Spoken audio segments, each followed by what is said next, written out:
ایک ہے کسی کو پکارنا، کسی سے مدد چاہنا، کسی سے کسی کام کے اندر جو ہے کوئی امداد کی خواہش کرنا، جو کہ ہو دنیاوی جو معمولات ہیں، جو عام ہمارے قواعد ہیں، ظاہری مادی اسباب و وسائل کے درجے میں، وہ شرک نہیں ہے۔ میں کسی سے کہتا ہوں مجھے ذرا پانی پلا دو، یہ بھی ایک دعا ہے، استمداد ہے، مدد آپ نے مانگی ہے، اس سے اپنی ایک ضرورت پوری کرنے کے لیے کہا ہے۔ لیکن کیا ہے یہ کہ گھڑا ہے، وہاں رکھا ہوا ہے، وہاں پانی ہے، اس میں سے پانی لائے گا وہ دے دو۔ جو ظاہری قوانین طبیعہ جو ہے ان کے دائرے کے اندر اندر کوئی دعا، کوئی استمداد، کوئی استعانت، کوئی استغاثہ، اس میں کوئی حرج نہیں۔ غیبی اعتبار سے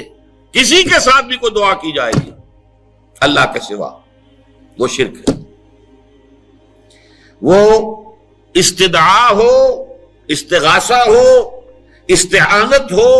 استمداد ہو، استنصار ہو، کچھ بھی ہو، غیبی طور پر دنیا کے معروف طریقوں میں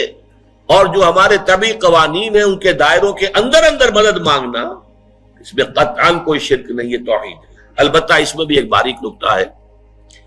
ایک بزرگ تھے جو فوت ہو گئے، انہوں نے یہ بات مجھے جس طرح سمجھائی تھی وہ آج بھی میں ان کا مشکور ہوں کہ دنیا میں عام قاعدے قانون کے تحت بھی کسی سے کچھ کہنا کہ بھائی میرا یہ کام آپ کر دیجئے، آپ کر سکتے ہیں، ایک دفعہ کہنا جائز ہے، دوسری مرتبہ یاد دلا دینا کہ شاید بھول گئے،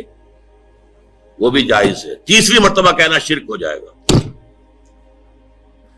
تم نے یہ سمجھا ہے کہ تمہارا کام یہی کر سکتا ہے، کام کرنے والا تو اللہ ہے۔ لا فاعل فی الحقیقت ولا مؤثر الا اللہ، حضور نے فرمایا کہ اگر تمہیں جوتا باندھنے کا تسمہ درکار ہو تب بھی اللہ سے مانگو، کسی کے سامنے سوال کا جو ہاتھ جو ہے وہ دراز نہ کرو۔ اللہ نے تمہیں ایک عزت نفس دی ہے، اس عزت نفس کو ڈھیلا نہ بناؤ، کسی کے سامنے جو ہے اپنا ہاتھ پھیلا دینا، اپنی عزت نفس جو ہے اس کو ختم کر دینا ہے، مت مانگو کسی سے کچھ۔ لیکن یہ کہ ٹھیک ہے دنیا میں کام چلتا ہے۔ حضور کا شکی شان تو یہ تھی کہ اگر آپ سواری پر ہوتے تھے اور آپ کی چھڑی گر گئی تو سواری کو بٹھا کے اس سے اتر کر چھڑی خود اٹھاتے تھے، آپ کسی اپنے ساتھی سے یہ نہیں کہتے تھے کہ میری چھڑی پکڑا دو گی۔ آپ کی تو غیرت کا عالم جو ہے وہ بہت بلند تھا، بہت بلند تھا، بہت بلند تھا۔ لیکن دنیاوی عام طریقے سے یہ کہ ٹھیک ہے بھئی آپ ایک کام ہے آپ کر سکتے ہیں، یہ کر دیجیے، اس نے کہہ دیا ٹھیک ہے میں کروں گا، پھر بھول گیا یا کچھ اور ہوا، دوسری مرتبہ یاد دہانی کرا دی، تیسری مرتبہ جو ہے انہوں نے کہا کہ پھر اس میں شرک کی بو آنے لگتی ہے۔ یہ معلوم ہوتا ہے کہ آپ نے سمجھا ہے کہ اسی کو اختیار حاصل ہے، یہی مقتدر ہے،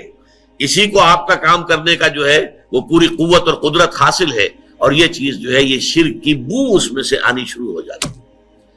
لیکن یہ ہے معاملہ سارا جو اسباب عادیہ کے تحت، اس سے ماورا آپ کسی کو نہیں پکار سکتے۔ دیکھیے سب سے بات نکتے کی بتا دوں آپ کو، فرشتے کو تو ہم مانتے ہیں نا، حضرت شیخ عبد القادر جیلانی رحمۃ اللہ علیہ کی روح ہے یا نہیں ہے، سنتی ہے نہیں ہے، حاضر ہے کہ نہیں ہے، ناظر ہے کہ نہیں ہے، 100 اختلاف ہو جائیں گے، اختلافات کی تو گنجائش ہے نا۔ فرشتہ ہے یا نہیں ہے، وہ تو فرشتہ تو ہے، آپ کے دونوں کندھوں پہ بیٹھا ہوا ہے، کرامن کاتبین ہے کہ نہیں ہے، یرسل علیکم حفظہ، آپ کے جو باڈی گارڈ اللہ فرشتہ نہیں بھیجتا، لیکن آپ فرشتے سے بھی نہیں کہہ سکتے کہ میرا یہ کام کرو۔ فرشتے کے وجود پہ تو کوئی شک نہیں ہے، یا جبرائیل میرا یہ کام کرو، قطعاً نہیں، غلط، شرک۔ لا تدعو مع اللہ احدا، اللہ کے سوا پکارنا کسی کو نہیں ہے، دعا کسی سے نہیں ہے، استغاثہ کسی کا نہیں ہے، استعانت کسی سے نہیں ہے، استمداد کسی سے نہیں ہے، استنصار کسی سے نہیں ہے سوائے اللہ۔